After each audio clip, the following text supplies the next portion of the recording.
Turn on, so Josh and I got acquainted, you know? Yeah.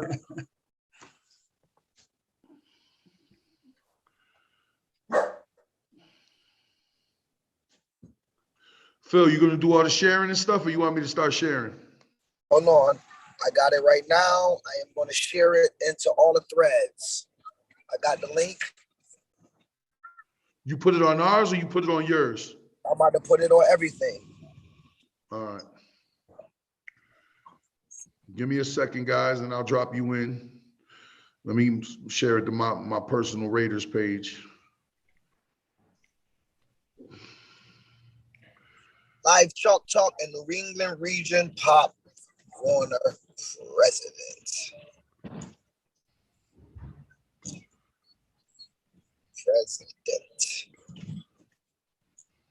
It's on my page, Tito. Feel free to share. You're gonna hit all the football forums, right? I'm gonna hit all the football forums. You can. I'm gonna tell you when to start. Let me go ahead and share it one time to our chat room, and then you can go. Hold on. Boom. Once I share it there, feel free to go.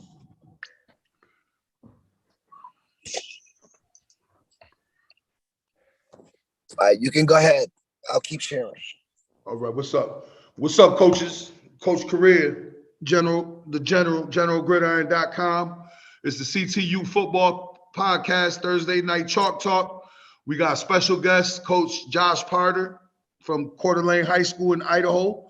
And we also have the New England Region Pop Warner Director, Rich Photos, who will be on at 9 o'clock. So it's we've been going for a while, obviously a lot going on, but we're trying to get the content back to you guys and get back on track. So Coach Potter, it's your show, brother. All right. Hey, so like Tito said, my name's Josh Potter. I coach junior varsity offensive line in Coeur d'Alene, Idaho. Probably a long ways away from where you guys are at, but I actually cut my teeth coaching Pop Warner's where I got my start.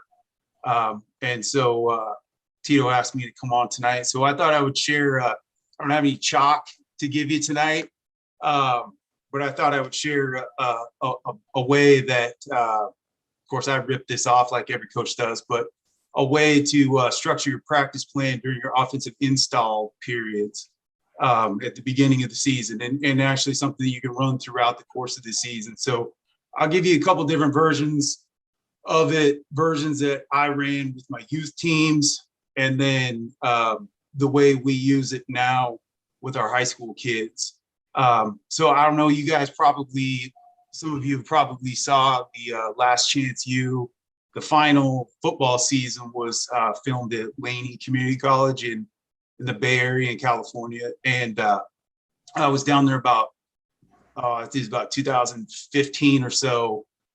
Went down to visit De La Salle High School for a couple of days and got connected with Coach Beam at Laney and went and watched his practices. And so I'd never been to a college practice before. It was pretty interesting. But the thing that struck me that was really interesting that I took away and started implementing right away with my youth teams, and then still using it now in high school, was how we did our installs. So Laney ran basically 4 different run schemes. And so they ran inside and outside zone, and then they ran power and counter. I think it was power and counter. It might have just been counter. Anyway, so they broke up their days based on, so when I got there was a Monday, and so Monday was a zone day. And so, and it was early on. They were like in the, like maybe 5th or 6th practice. And so they were just doing their installs. And so on a zone day, everything they did that day was zone. Now they ran inside zone and outside zone. When I did this with my youth teams, I just picked a scheme, a run scheme for that day. And so what would happen is they get to practice and you go through your warm-ups and all that stuff. And then when you break off into your indie sessions, and they were at the college level, even at the high school level, we work on a pretty fast clock. So they were like, I want to say it was like a 7-minute period. I used 20-minute periods with my youth teams, and now we use a 10-minute period in high school. So kind of the middle road there. But so what would happen is they break up into position groups, and everything that they were doing that day. I'm an O-line coach, so I didn't see what the skinnies were doing. I'm assuming they're doing the same thing that we're doing now. But so we broke up into pods, and so they started with inside zone. So they would break their pods into, now they only had 2 coaches with the offensive line side. There would be a center, a left guard, and a left tackle. And then next to them would be a center, a right guard, and a right tackle. And they would just go through their inside zone work in those small groups for maybe like 5 or 6 reps. And they did it live against the defense. I would start on air. I would actually start with defenders lined up, but we wouldn't go live. And they would go through these reps really fast. And that was, like I said, I think it was a 7-minute period. Then they would, and I'm assuming quarterbacks were working on mesh. They were a zone read team. So they were probably backs and receivers working on mesh and reads, or backs and quarterbacks. Receivers were running their tag routes for all that RPO stuff. And then they would come together after a 7-minute period, and they would go live team for a scripted number of plays. It was usually 5 or 6 plays. And coaches that stand behind, as a offensive line coach, we know that we're going to run inside zone 5 times in a row. That gives me a lot of time to watch feet and hats. So I know if we're running even zone to the right, if anybody steps to the left, then we got a problem, right? And I can see hats where they're facing, they're getting their eyes to their landmarks and all that stuff. So that gave, I was watching that from their perspective, thinking, okay, well, man, these guys are getting a lot of concentrated reps, and coaches can watch a very limited number of things. Plus the kids, I mean, they were college kids, but if you've ever been around junior college football players, the only difference between them and your 10 and 11-year-old kids is size. They're about the same intellect. It's just kidding, but they're not as advanced as you might think from a scheme standpoint. So then they would break back off, and they would go back to their indie time, their pods again, and they would clean up whatever they needed to clean up.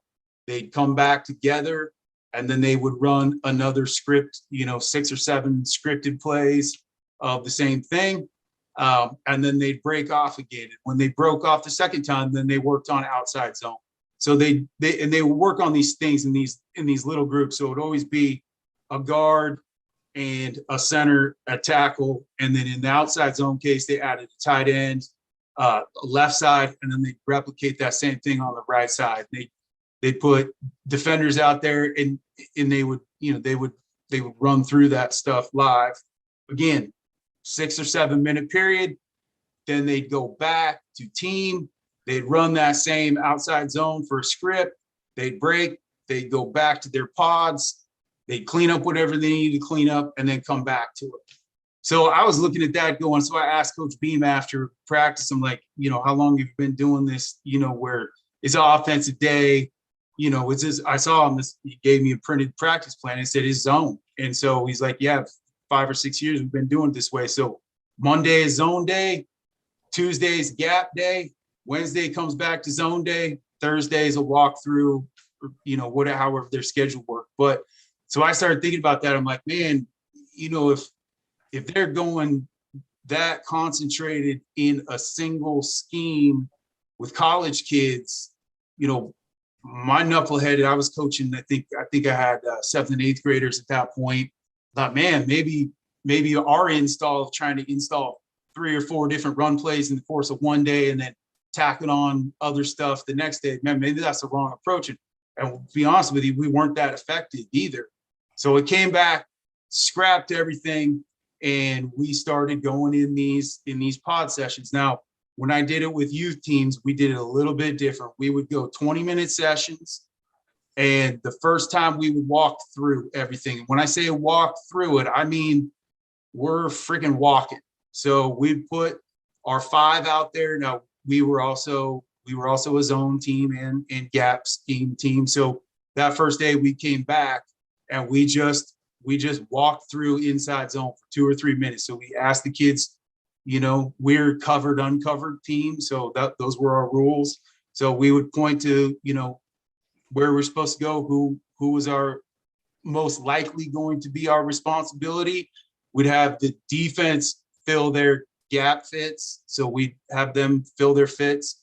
And then we would walk to those guys. And we do that, we get every kid a couple of reps, a couple zone right, couple zone left, substitute. So everybody felt like, okay, we can walk this.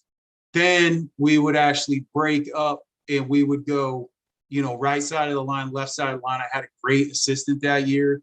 And so he would take a center, right guard, right tackle. I would take a center, left guard, left tackle, and we would put defenders in there. And then we would go, more live, not live because we didn't have the ball, but we'd rip those off and we'd go. And then after we did that, we'd give each kid, make our rotations, get every kid 4 or 5 reps that way. Then we'd bring the whole group together. So now we're just center, guards, tackles, and we put defenders in there and we'd walk it one more time. So we're walking zone right a couple of times, walking zone left, and then we go live. And then after that took about 20 minutes. Then we would come together as a team and we would run, 3 or 4 zone runs to the left, 3 or 4 zone runs to the right, get substitutions, get everybody a couple of reps. Me and my assistant could stand behind the line of scrimmage. We could watch what one side was doing, left side, right side, each got eyes on both sides. We'd figure out what was wrong. We'd go back. We'd take another 5 or 6 minute period. We walk it one more time, run it live one more time, and then come back to team and run another, 7, 8 play script. And we would do that every day for a new scheme. So we were inside zone, outside zone, power, and counter. So by the end of the first week of practice, we would have a full day. Now, when we say full day, we're doing defense and special teams and all that other stuff. But in our offensive period, when we were doing our installs, we would go from these small groups walking through the scheme. We'd go small groups live-ish in the scheme, then the whole line together, but just the box defenders.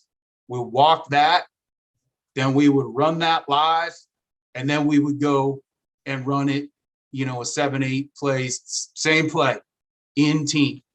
And going through that, by the time we got to, the 4th day or so, and the temptation would be, so, we felt really good the first day. It's like, hey man, I think we got, I think we know what we're doing outside zone. And then Tuesday we would do it with counter. So when we do it with counter, we break it up a little bit differently, but we give each kid, so we'd run the right side, we'd have the kick out guy. You just take the whole scheme and you put it in a little tiny bite-sized pieces. So we'd go center, right tackle, right guard, and we go center, left tackle, left guard, and we'd put put defenders out there. We get our back block with the center. We get our 2 pulls, kick out and wrap pull with guys on shields, and then flip them so everybody gets equal number of reps. Bring the whole group together as a group of 5, run that same thing, and then go run it a team. The temptation where we messed up that first year was when we got to Wednesday. So we get to Wednesday and, you feel pretty good about the way things are going. And where we deviated from the plan that got us sideways was we thought, okay, well, we're pretty good at this. Well, let's change the script when we get to team's time. So instead of just running counter that day, we'd add, an inside zone or an outside zone and then a counter. Well, too early, right? And now we got guys going the wrong ways. What we learned from that was, hey, let's stick to this until we feel like we really have this. And I think the advantage of it was it gave our kids during that offensive period, especially for the linemen. Now, the skinnies, they're doing other stuff, right? So they're running their routes. They're working on mesh. If you're a zone read team, you're meshing with the read, you're throwing the bubble, whatever that stuff is, whatever you do in your passing game. When we were actually Tito, I'm not going to offend you by saying we were a wing T team, because we were not a true wing I was team. gonna just hold on. Let me slow this down so everybody I could paint the picture kind of. Yeah, Tell them you guys were a gun zone team, right? correct. Right. Yep. So offset gun or pistol? Offset zone. Okay, offset. So Yep. just so for people that are listening, he's 2x2, right? Base formation 2x2. Yeah, 2x2. Yep. Yep, 2x2, running back offset to the right or left. Correct. Yeah. Yeah. So you gotta think about this, because I'm probably talking to guys that are running a million different schemes, right? Or different formations, types of offenses. So I'm just giving you the example of what we were, when we got to the freshman, we were running a zone option with the RPO. So we tagged those things.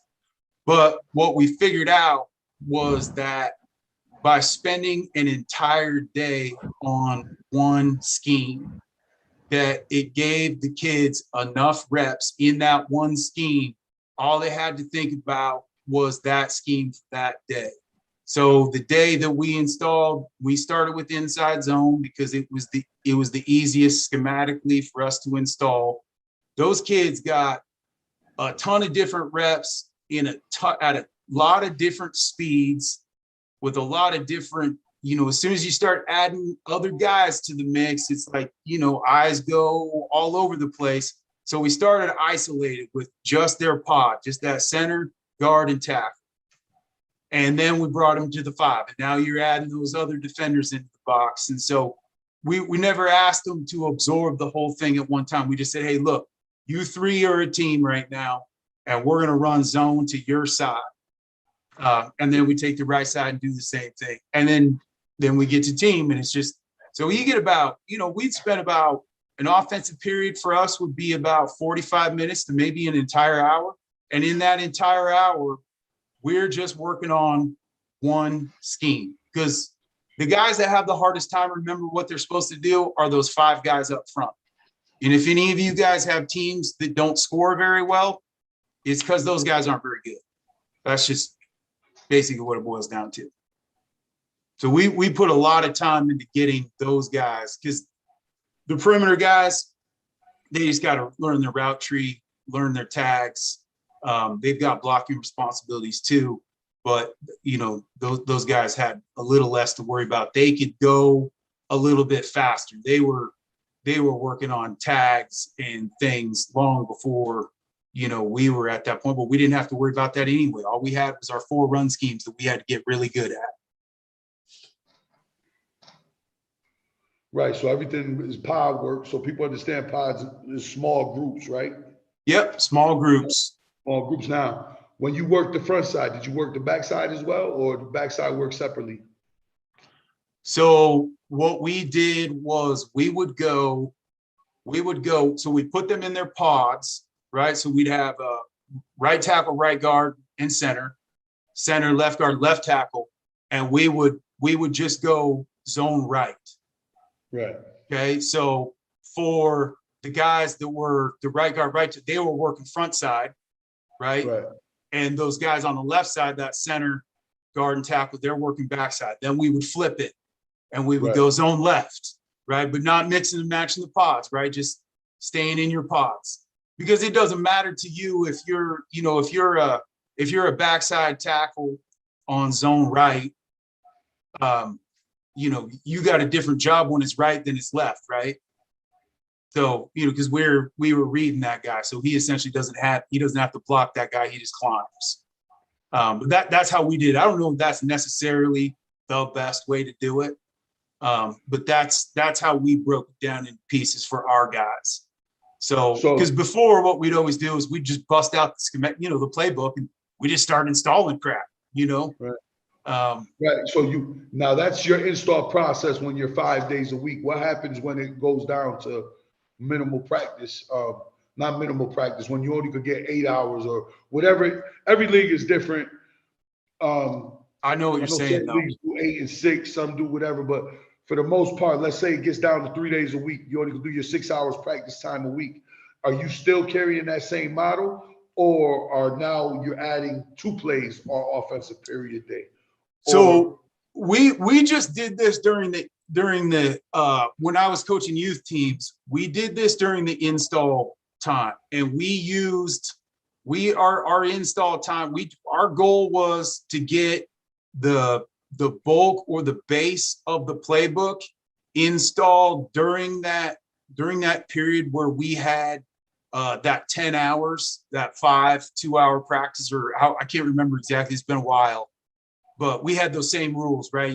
You get the 1 week of not, whatever the preconditioning stuff. I can't remember what the Pop Warner rules were, but then that week that we had 2 full weeks where we were able to practice 5 days a week. I don't know if that's still what the rules are. Now you usually get about a month up here. Yeah. A month, 5 days a week. So we did that for 2 straight weeks. So we go Monday, Tuesday, Wednesday, Thursday.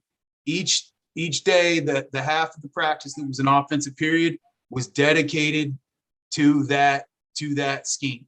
And we did that for 2 straight weeks. And then once we got to the Friday of the second week, right? So that would be practice number 10 in the install period. That would be the day when we would just run an open script, right? So we might go play 1 might be inside zone, play 2 might be power to the right, play 3 might be counter coming back the other way. That was the first day that they had to think about the entirety of what we were doing rather than just, and we talked about it all during the week, right? So, hey, tomorrow we're going to install a new play. So we're not working on any of this today. We'll come back to it next week. And we'll get a whole full another day of it. But for us, I thought it made a big difference in the organization. The other thing that it did too was it forced us. And I don't know how every staff is, but we had a lot of ideas, right? A lot of, hey, we should do this. We should do this. Well, hey, man, we're going to dedicate a full offensive period to this one scheme. So this better be the one. Right. So that's what got us down to our 4 run schemes instead of having, 9. And then as the season went on, right, we could come up with, we would tag stuff. We might put a wrinkle in. We might have a trick play that we would sprinkle in there. But the bulk of what we were going to do, if we were going to run 60 plays in a game, I'm thinking, what are 45 to 50 of those going to be? And we prioritize. So for us, we started with inside zone because that's what we were going to hang our hat on. So that gave us the most opportunity to do other stuff with the perimeter guys because, we had mobile quarter. So we read the end and, we'd option off of him or throw off of him or change the read to the outside linebacker and throw off of him. When I was coaching freshmen. That's where all that stuff started. We did a little bit of that with the 8th grade kids, but that gave us a lot of time. We in those, then you don't feel the pressure of, oh, we got to get to this. It's like, no, we got a whole practice to work on this. We got a whole hour dedicated to getting this down this week. Go ahead, So, Phil. Potter, I apologize for being late anyway. This is Phil Bryant. I'm one of the Tito's co-hosts on the podcast. I wanted to ask you, were you guys scripted out practices? Always, yeah. Okay. Yeah. We didn't initially, but then after, when you say scripting practices, do you mean scripting the offense that we're going to run in team during practice or Well, the I'm whole talking about practice? scripting out the whole entire thing of when we get there, what are we Oh, gonna yeah. do? From day one. Yeah.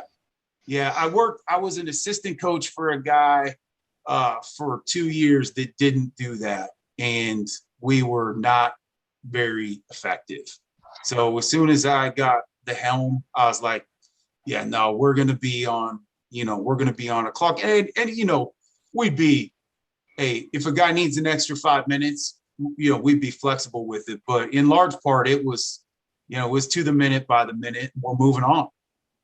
Quick question. Is this the way you're practicing now at Coeur d'Alene? So the way we practice now is a little bit different. However, just because like we have so much time, like I've never been anywhere where we had this much time. We start really early in the spring. By the time we get to official, by the time we get to spring ball, we've got a lot of stuff put in. That said, though, from an offensive line standpoint, so for us, we call inside zone split. So Monday is a split day. Tuesday is an Ozark day, which is outside zone, tricky word, right? For outside zone.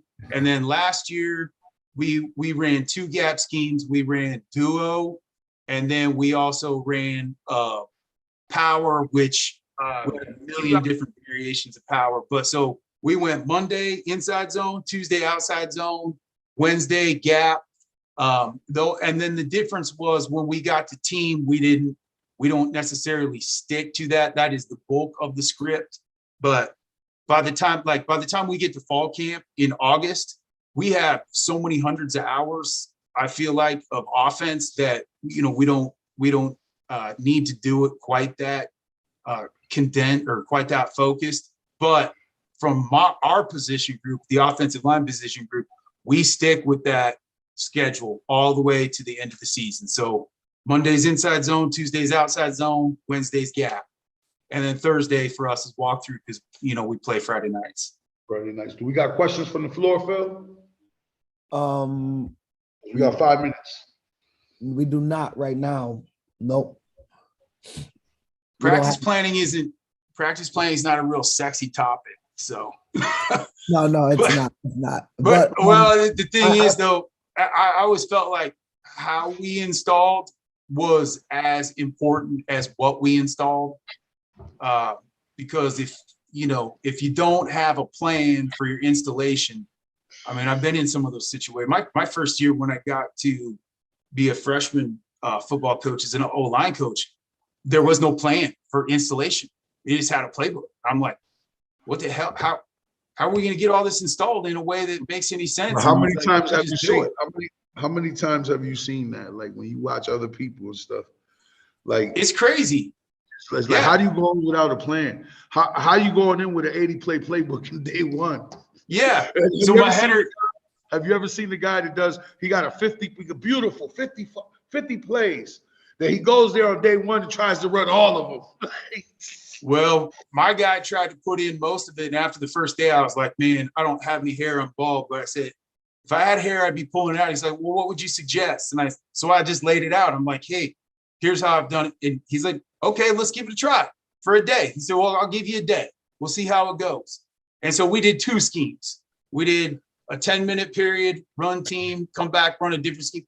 We got done at the end of the day. He's like, okay, this is the new practice. This is how we're installing from here on out. Right. So he just hadn't really thought about it, Right. So, just so people understand. I mean, like I said, I always try to paint the picture. When we're talking gap schemes, we're talking about knocking people down off the ball inside. When we're talking zone schemes, we're talking about knocking people over the ball to the play side. Those are the things that define gap from zone.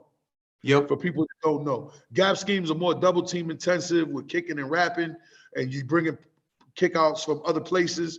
Zone schemes are reads and knocking linemen over the hole instead of back down inside, trying to create space.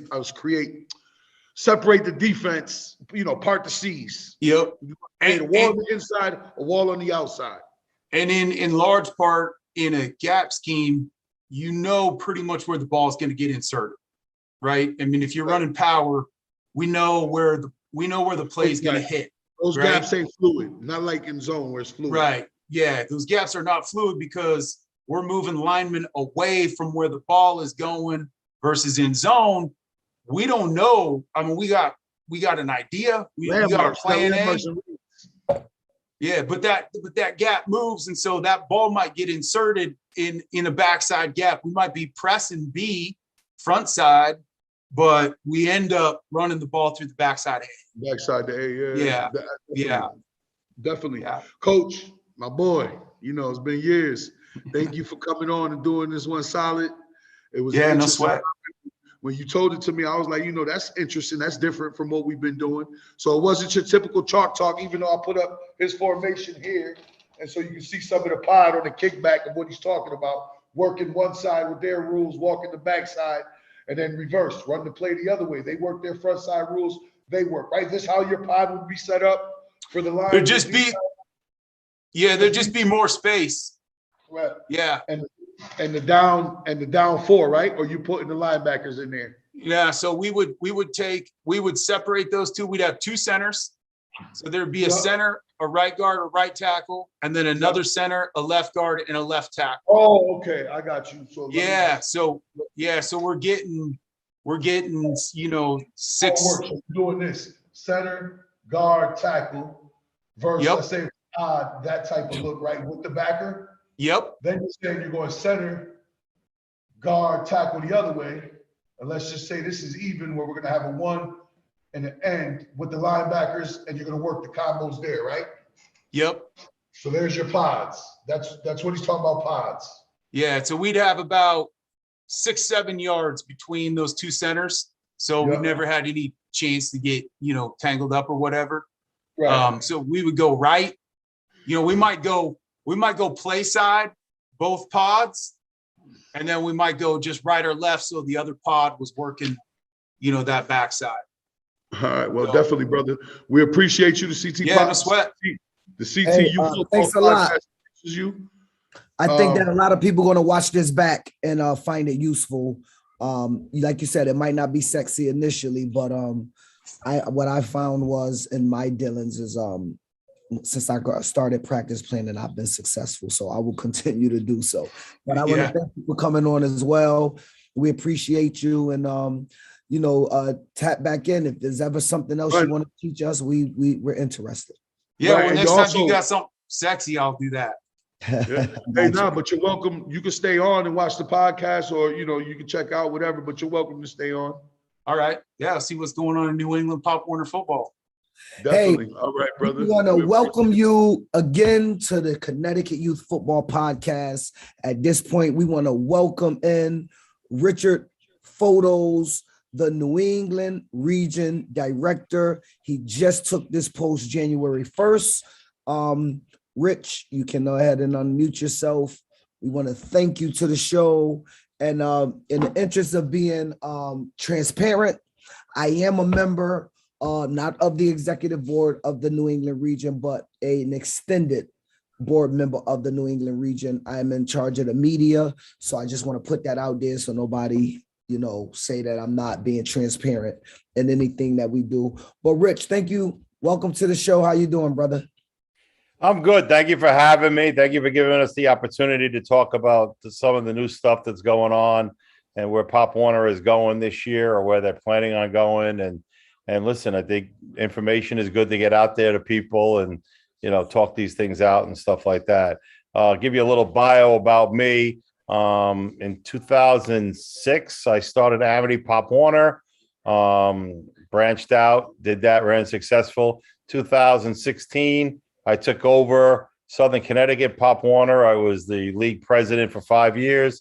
And as Phil just mentioned, I became region director this year when the other regional directors all left, and trying to get some life back into New England and try to recruit some towns and get, you know, make New England back to where it used to be and you know, highly respected in the country and stuff like that. So, and that's kind of where we're at with that. The new opportunities that is going on is Pop Warner has now gone to an every year, starting at 6U all the way up to 14U. They've gone every year. The only level at D1 and D2, the only level that's going to be a single level is going to be 14U. They feel that the 13U is going to take over a majority of that situation. So there'll only be one level at 14U. It'll be a Division I level. Kind of the difference between Division I and Division II is somewhat on size of the towns. Even though there's some bigger towns in D1, throughout the region or throughout the country. But they also have somewhat of a formula that, if you're very successful and you're dominating a D2 over a 3-year period, they'll kick you up to Division One. But overall, it's really Division One is more of the big cities like Hartford, Bridgeport, New Haven, etc. And, the towns like West Haven and Stratford and Naugatuck and some of the other smaller towns are D2. So that's kind of a question. So you talked about 14U becoming D1. Are you so just to get this right? So basically, what's happening is at 14U level, you're going to play. If you go to nationals, it's one level. It's not a Division One, Division Two. Am I right about that? Correct. They found that indeed at the 14U in the last year and whatnot, they throughout the other regions in the country, Connecticut or New England was able to send 2 teams down. Actually, we sent 3 teams down because we filled in for one of the other regions that basically couldn't field the team at 14U because they feel the numbers are just not there. And they think with the implication of 13U is what a lot of people want because it's more of the 8th grade / freshman kid. They're not getting as many freshmen to / sophomore kids at 14. And they think that will be the bulk of it. And the number of teams will be less. And that's why they don't want to have 2 divisions. If you can field 1 division is good enough. You don't want to field if you don't have enough towns or associations to field 2. So, Rich, can I ask you a question? All right, go ahead, Phil. My bad. No. Go ahead. I'll ask my question. Why do you think Pop Warner did this now after AYF doing this pretty much the same format for the last 13 years or so? Actually, I was one of the people that brought on the way they play now to Connecticut with a group of other dudes here in 2008 was the first time the state saw the unlimited going on. I'm just asking why they went to it recently and then why did they go every year now? So great question. Pop Warner moves, when you're a national organization and you got a lot of different inputs from a lot of different people all over the country, and they move incredibly slow. They were always under the assumption that the scale was the best way. Same size kids playing is safer and better and blah, blah, blah, blah. They did not keep up. I'm going to be honest, they did not keep up with the times. And I was involved when they first started the pilot where we did games with Mid-America 6 years ago. Was it 6 or 7 years ago? And they started that. And it was only in Mid-America and New England started the pilot into this. And then last year, every year was supposed to go into place, but in 2020 got canceled due to COVID and whatnot. So they posted it in the rule book, that they were going to have the odd years as well as the even years effective this year. I wish they would have moved quicker. I was on them when I first got in Pop Warner. I mean, I'll tell a story now. The statute of limitations up. I have a big son for him to be able to play Pop Warner, I used to do turkey breast and olive oil, make him go to the bathroom the night before so he'd make weight with the scale. I wasn't a fan of the scale, but I liked what the other things Pop Warner had to offer. But now they have it right, and now they're doing every year. And now they're trying to figure out where they're going to go on what they're going to get to go down to national. So, Rich, let me ask you this. How many leagues are there right now in New England? So in New England right now, there is 6 leagues. So there is 6 leagues, and we're working on at least one, maybe 2 more. I don't know. We're going to get them going. I think we got a shot to get 1 new league this year, and then hopefully we'll get at least 1 to 2 new leagues next year. Where are those leagues located? I mean, I know most of them, but I could probably name 3 or 4 of them. Speaking of the 6, Rich, that you already currently the 6 that we have. So right now you have 3 in Connecticut, Southern Connecticut, Northern Connecticut, Central Connecticut. You have RISMA, which is Rhode Island and Massachusetts. It's 4. You have CMAS, Central Mass, And then you have Eastern Mass, which is the greater Boston area and up in that area. And we're trying to get back into Maine and New Hampshire and some other leagues that I am not. Unfortunately, it's too viable right now, and I can't discuss who we're in contracts with or whatnot at this current time. No, I got you. Do you Go ahead. So there's 6 leagues and however many amount of teams. Do you plan? Let me ask you this: if someone wanted to join Pop Warner in New England, give them the rundown? I'm an organization. I'm interested. What do I do? Do I So email you? if you're an organization, let's pick somebody in Connecticut or something like that. So you would have pretty much you would reach out. You could reach out to me. It's nepopwarner.com is our website. You could reach out, or my email or info email is on the website. You could send me an email. I am Joe Walsh, and I run the San Francisco 49ers in Connecticut. And I want to put some teams in, just throwing a thing out there. I'm not a Niners fan, but that just popped in my head. And then I would introduce myself, talk to them, whatever, then find which league. If it's in Connecticut, they pretty much have, there is some territories involved and stuff like that. And we talk to them and make sure that they're a good fit and they feel comfortable in where they want to go. And, it's a league that they could, we will try to make it that it fits them the best way possible. So, if they went to one league meeting and talked to somebody at one of the Connecticut leagues and they go, you know what, I don't really feel comfortable. Can I talk to somebody else? We will do what we can, as long as it's within restrictions. I mean, obviously, we wouldn't want somebody in Ledger to join Northern Connecticut that's mostly in Danbury. That's not going to fly either way of the sides of states. So we would try to work with them, but where we work out logistically, if you understand.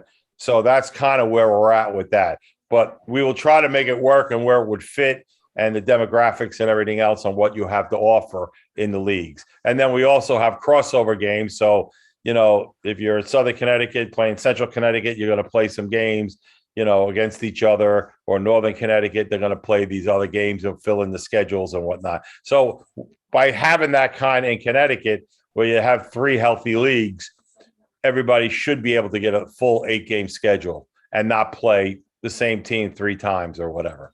You know what I mean? That type of thing, because you should be able to get enough games.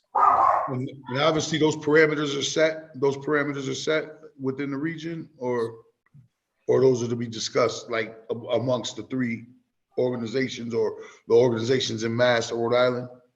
Well, each in Mass and Rhode Island and whatnot, they have some of their own territories, but they will work together to try to make it, make it work out. Like we had some of the Boston teams that, were in another league, and they switched into the Eastern Mass League and stuff like that because it's closer for them. They play more of the other Boston teams, because you had some Boston in Central Mass, some Boston in Eastern Mass, you know what I mean, where they're all Boston. So, they worked it out where it works out for all of them. So the travel is less, more games closer to your environment, and, and more games for you. So, we try to make it fit the best we possibly can.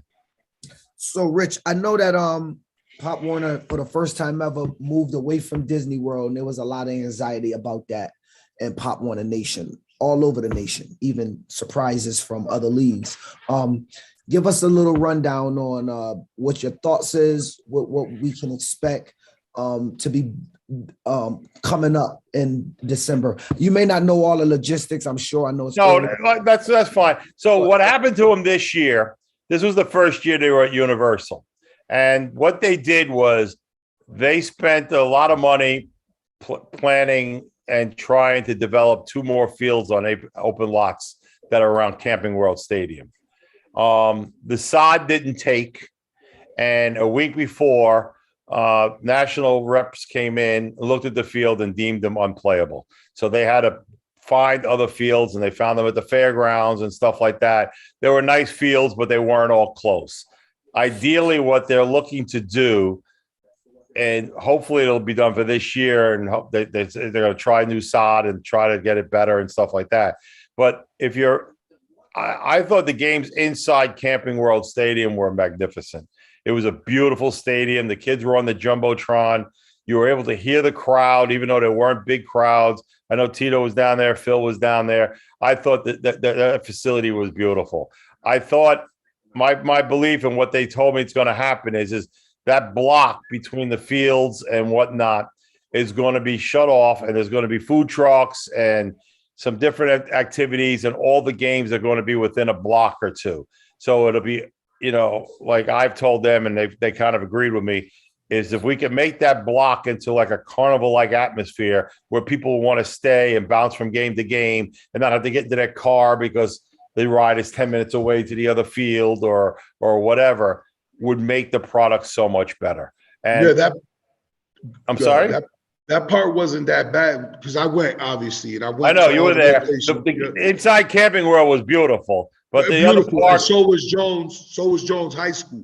The one that I had a problem with was the fairgrounds because number one, where they made you park was about a mile from the entrance. But you got to remember something. The two games that were at the fairgrounds, the two fields, were supposed to be right across the street from Camping World. Right, and I saw and if those games were there, and that whole block along that side of Camping World was full of food trucks, bouncy houses for the little kids, et cetera, vendors, et cetera, I think it would have been a much better experience. Yeah, and that's what they wanted to. But they had no choice when they deemed those fields not safe. They had no choice to go to the fairgrounds. They did it all within 2 days of the competition. That's why even the maps they gave us did not have the fairgrounds on it. But they just were not comfortable, and they weren't going to take a chance that if the field wasn't safe, there would be the problem. And that's what they did with that. And that's how they reacted to it. Now, hopefully next year, those two fields will be solid, and they're right. Literally, when you came out of Camping World and you looked across the street to those parking lots, if you had two fields, one on each side right there, and you park your car and you hung around that block area, if you will, you would have said, this is much better. And then you could have went in and out of Camping World and the whole bit. Even the little field outside of Camping World where they played some games, because you had the field in front of Camping World, you had Jones, you had the fairgrounds. So 5 total fields, I think, right? Well, you had that park on the corner where Phil played. I don't know what the name of that block on the corner. Jones. And then Jones High School was down on the other end. Well, I played my second game, Tito. The first game was at Jones's High School. And there was Camping World. And then on the other corner, there was another park that they made a field out of that park. Right. That park was nice too. And it was right in front of Camping World. That's right. And now, if you, in between those two fields, you put 2 other fields in the middle there, and you were all within a block and a half. Right. And it would have been packed because everybody would have been there. And then instead of having 1 food or 2 food trucks at each site, you had a choice of 8 food trucks to get food while you were there all day. It would have been a much better experience. And that's what they wanted. And it basically is, but they were not going to take a chance on an unsafe field. So that's pretty much what they did with that. So hopefully next year they'll have that. And, now they're trying to, as you mentioned about the, where they are years ago and whatnot. So now what they're looking at, it's not official yet, but they're looking at 10, 11, 12, 13U, Division I, Division II, going down to Florida. It's not, like I said, I hope I don't get in trouble because it's really not official yet. And then 1 level of Division 14U going down. That's saying that everything works out and the field works out in alignment, because they are bringing back the international teams as well next year. So I don't want to leave out cheerleading. I thought the cheerleading event was amazing. I think that the cheerleading event was amazing. Now, I'm not comparing it to Disney World, obviously. I don't think ESPN, Wide World of Sports have their own thing, right? Like is built for all of this stuff. But for them to revamp on a first-year basis, obviously, I think it's some things they could do better. But I thought the cheerleading event was amazing. What do you think? And what? So one of the things that they changed in the cheerleading event this year. So the venue was better. You had more food opportunities for people versus all they had at the ESPN store at Disney. But also is when they did the award ceremonies upstairs at another venue or another location, and they were able to continue, it stopped people from having to sit there for 7 hours like they used to do at Disney. Because Disney, they would go on at 8, 9 o'clock in the morning. The first award ceremony would be 2:30. And then they would have another round, and then the next award would be 9 o'clock at night. So if you were one of the first performers, you sat there for 7 hours waiting to find out if you won or not.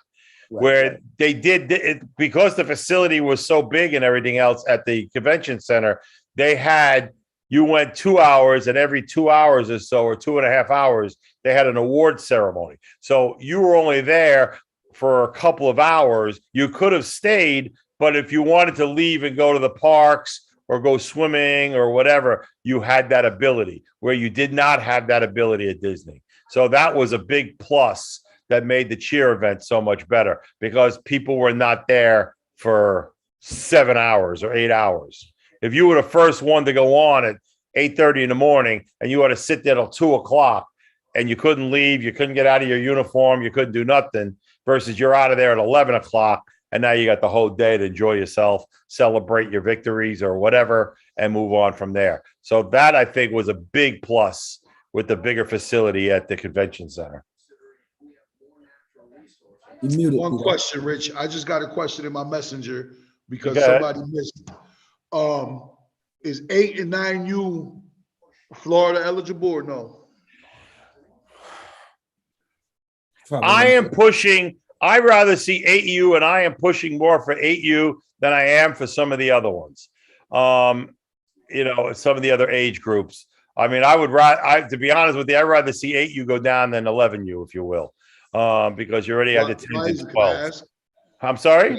Why would you take that position? Why 8? Well, I think because 8U has been around longer, and I think, I think it's not fair to these kids that, Pop Warner right now, the youngest age to go down for football is 10U. And I think that's a little late in the game. I think it's better if you can give them the opportunity.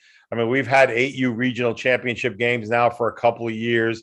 They play to keep, years ago, they didn't keep score. It was very instructional. Now they keep score. They have win-loss records and et cetera, et cetera.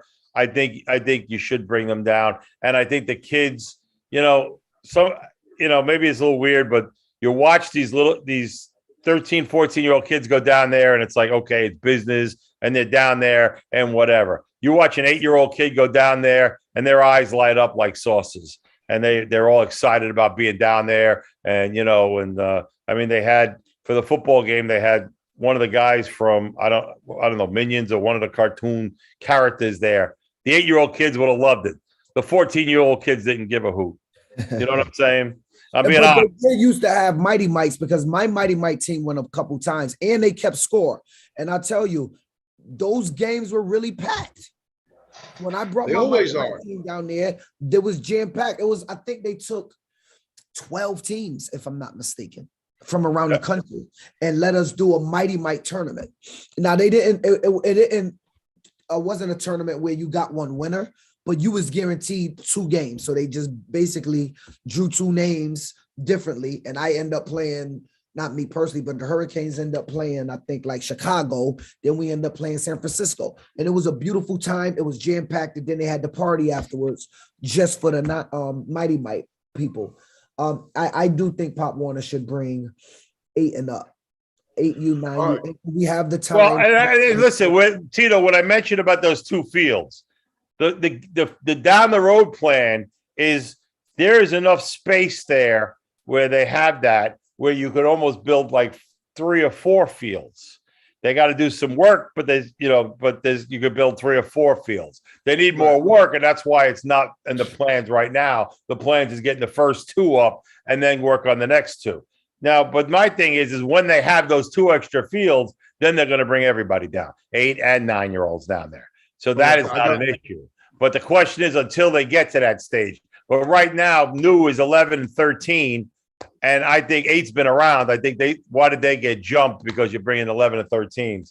That's my gripe. You know what I'm saying? They've been around at 8U for Pop Warner, and I also think the kids would like it better. And 8-year-old kid. So Rich, let me ask you a different question. You I'm cut Tito off. He was in mid-sentence, but that's okay, Phil. No, I wasn't in mid-sentence. I got it because my question is not going nowhere because it's one that go ahead, Phil. You do you, and then I'll No, come you in already right talking, brother. Just go ahead. I'll ask my last. Well, no, but you guys were the couple years you ventured into unlimited, you guys were even structured. Do you foresee people having a problem filling all the odd years year one? So this is yes and no, because the way I look at it is, of course they're not bringing the 9s down or the 8s right now, right? My opinion is you keep it 6U, 8U, right? Even though you could do 6U, 7U, 8U, 9U, but I would say do 6U, 8U, 10U, 11U, 12U, 13U. I think that's going to be the brunt of everything. Now, the 12-year-old age group is the largest. We have the most kids at the 12U level. Yeah, right. That's everybody has the most around the 11 and 12-year-old kids. Right. So Right in the you're middle, only 10 asking through him to, 12. I'm sorry? 10 through 12 usually. 10 to 12, right, which is 10 to 11, 12. right. Yeah. So, and you can have 10-year-olds play up onto 11U if you wanted to or whatever. You could juggle that a little bit. So you're only asking to go from, if you do 8, 10, 11, 12, 13, you're asking them to go to 5 teams, right? Versus you were 8, 10, 12, 14, you're at 4. So you're only looking to grow one more team per association, if you will. That's a good So way to look at it. I think that's an easier way in the beginning to play and have a full enough schedule. And then once they sit there, because I think once they bring the 9s down to Florida, you'll get more 9s or 8 9s coming out for football because that carrot is there. And then you could develop a 9U team. But I think in the beginning, you already have 8U is established. You already have 6U established. And if you're just adding one more layer, and then, the big cities and whatnot will still have a 14U, and they might have to play a regional schedule because they'll be limited on that. But at least, because I think most of the towns will do a 13. So I think you're only looking at adding 11U is the only new one, if you think of it in that regards. And I think we'll be fine with that. You know what I mean? Because it's in that right age group, especially at the beginning. My question is, Rich, with Pop Warner get criticized a lot for being restrictive. You hear it from AYF programs that they want to be able to play who they want to play. Not the national opinion, but what's your opinion on that? Because I personally like rules. Obviously, some rules your skin, but that's like in life, right? That's my first question. What's your opinion about that? What's your opinion about that part? So I like the rule structure. You're playing in your own league. When you start looking to play in other leagues and they have different rules or different interpretations of different things, you got a problem.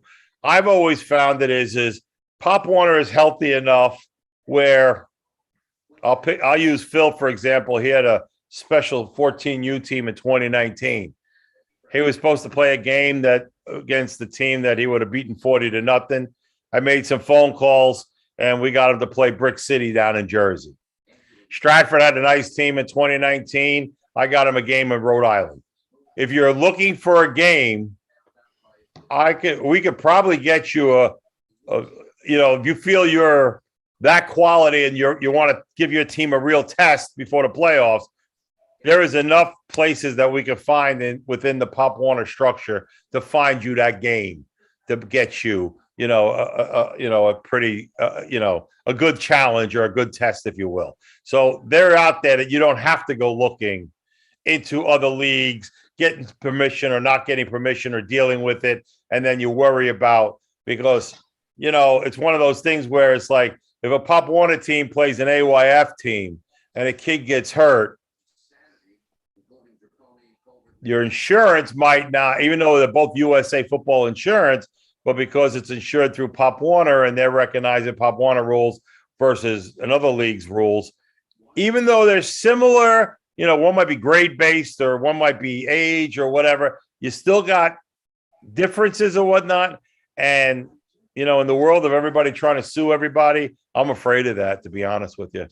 I'm I not agree for with that because in Pop Warner, let's take 11U. You can, I think, put a 9-year-old on there, and that would cause for concerns. So one of my last questions, Rich, is I'm gonna throw you a gem to tell us what sets Pop Warner apart from other leagues. I don't really want to talk about the other leagues. I'd rather you tell us why choose Pop Warner over the other leagues, UYFL, AYF. well, let me just say this. These other leagues. I am a supporter of every league and every sport as long as you get kids off the Xbox, off the streets, off the problems, and into a structure where they're learning sportsmanship and playing. So if a kid's playing, God bless him if he's playing for other football leagues, other sports, whatever. I'm all for that. So that's one thing. What I like about Pop Warner, and I've been around other leagues and whatnot. What I like about it is it's a set structure. These are the rules. There is no waffling. There is no, oh, well, the kid is smaller, so even though he's a year older, we're going to let him play. There is none of that. The software won't let you do it. There's absolutely none of that. There is no bending of the rules. There's other associations, other leagues will sit there and they'll take it on a case by case. There is none of that. When you go down, your rosters are set in October, and that same team that you played all year with is the same team you're going to regionals and going to Florida with. There's no let's tell the sorry kids not to show up because I don't want to have to worry about their minimum plays.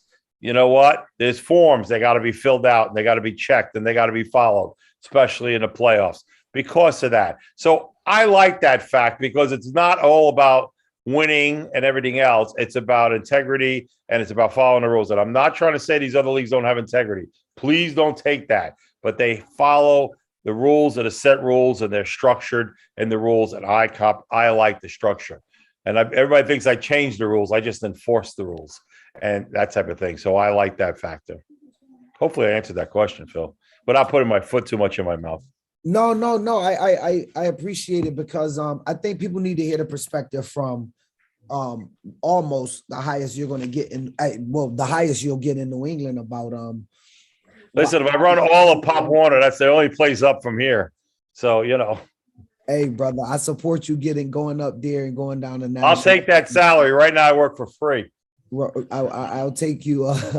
Hey, listen, bring me along, man. I love to come and get a salary. Tito, if they offer me the job, I'll take you too. But we know that's never happening, so I don't have to worry about it. I'm offering you nothing. You know what I mean, Tito? I hear you. No, I got you, brother. I hear you. Listen, too many people don't like me because I always side with the kids. And it's all about the kids. And I think everybody on this stream, whatever league you're in, you're all about the kids. It's February. It's 6 months before you're getting ready to do anything in football. And you're here to learn and you're here to get information and everything else because you really care about the kids. And that's the big plus. And I'm grateful for this. And I'm grateful for what you guys do because that's what it's all about. It's about the kids. It's not about coaches. It's not about the egos. It's not about anything. It's about those kids and doing right by them. Well, before we let you go, though, I got one more question because, here it comes. I've been in other matrices and I've been in the matrix that you guys are trying to adopt for a long time. In Connecticut, are all three leagues going to try to set their ages accordingly? And I'm not talking about regionally because that's, it's too much for me to think about right now. Is there going to be a try to get everybody to be on the same page with the levels? That way you have choices in games, or is everybody going to kind of do their own thing and then see where the chips fall and then try to put together where you need help or not? It's a great question. I am going to try to push for those levels that I discussed. Now, Northern Connecticut doesn't, by the way. Northern Connecticut does not do 6U, so they're not going to do 6. Northern Connecticut doesn't. They do a 6U flag. They don't do 6U tackle. But I am going to try to push everybody to do those basically 8, 10, 11, 12, 13. And some 14s are going to be on the fringe, as I just said. That's where I'm going to push for it. Now, I have told these people and whatnot, and say you take a league and they only have 10 associations. I'm just throwing a number out there. And let's say 8 of them or 7 of them want to do 12U and only 3 of them want to do 11U. You can't really have a league only have 3 teams at 11. I got to find them more games out of the league than in their league. You can't really do a playoff. You can't really do anything. So you got to have a minimum. My thing is this: if you have 10 and you have 5 at each level, then you would have 4 games, play everybody once, and then you can find 4 games from the other leagues. You can make it work. You know what I'm saying? Or if you have 12 or whatever, that's only on the certain levels. I think we'll be fine at 10U. I think there'll be plenty. I think we'll be okay at 11 and 12, and I really think we'll be solid at 13. The one I think about is going to be an issue is at 14U, to be honest with you, because all the smaller towns all like the idea because they get pressure from their high schools about keeping letting the kids play high school ball and not keeping them at 14 years old, playing Pop Warner football. So I think that's where it's going to be. I think we'll be okay with numbers, but in the world we live in today and the pandemics and everything else, we might have more kids than we can shake a stick at, or everybody could be afraid and nobody wants to sign their kids up because they don't want them to be out contact with everything else and the press scares them. Who knows? I can't really say, but I think we'll be fine. And I think we will be able to, I think in Connecticut with 3 leagues, I think we will be able to, with those 5 levels I mentioned, I think we will be able to get everybody 8 games. I don't think there'll be a problem at all. Now, you might have to play, Central Connecticut might play Southern or a Northern game or 2 or something like that. But you'll play Brunt in your own league, and then you'll play a couple of crossover games. As long as you get a game, who cares? As long as you fill your Has schedule. Northern always played games outside of their league? Because that's the first I'm ever hearing of Northern ever playing anybody outside. Northern and Southern used to always have crossover games, especially when the pilot first started. We had them all the time. The issue came in with Northern is they kind of shied away from the D1 associations and stuff like that. And I told them, you're going to play, so we had a little bit of a riff, if you will. Everything is fine, but, so that's why we didn't play as many. And to be honest, in 21 and 19, Southern had 18 teams at 10U, 18 at 12U. They had 12 at 14U, and they had 12, 13 at 8U. They didn't need any crossover games.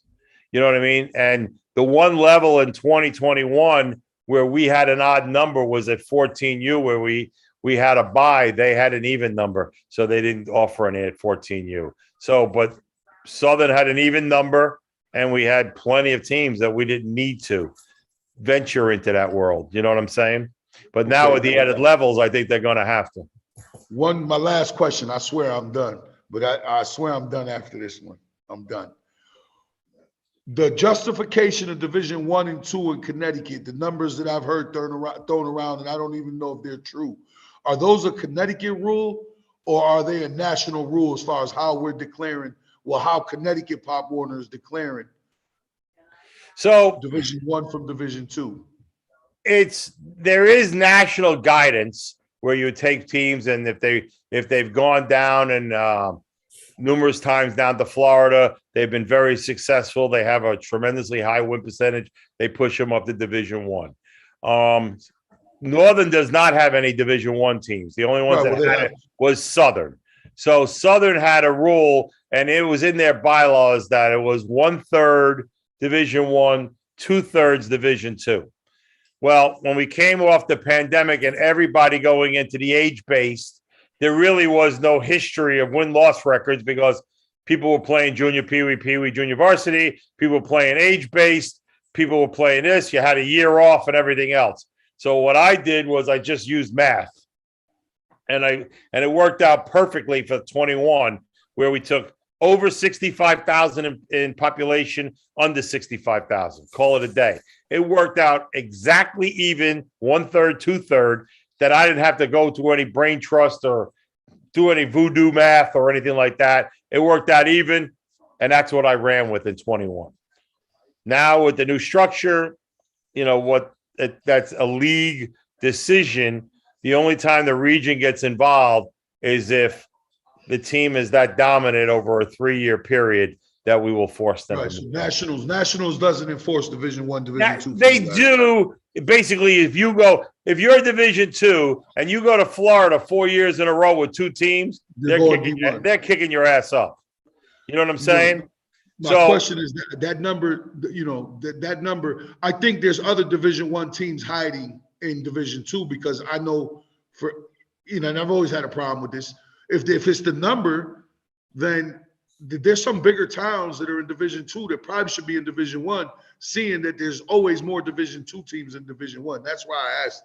Well, listen, the rules were made before I became president of Southern, where the bylaws stated 1/3, 2/3. They were not made by me. That was made like 15 years ago. So I had to abide by what was already voted on and passed and everything else. And that's why I used that structure. You know what I'm saying? And in years past, I remember they moved Fairfield from Division II to Division I. West Haven went from Division II to Division I at times. Same thing with Stratford and stuff like that. So in years past, they have moved them up and down when their win percentages were dominant. When West Haven was dominant about 10 years ago, they moved them up and stuff like that. So that has been done, but that formula has been around in Southern for as long as I've been involved, since 2006 or 7, whatever I got into it.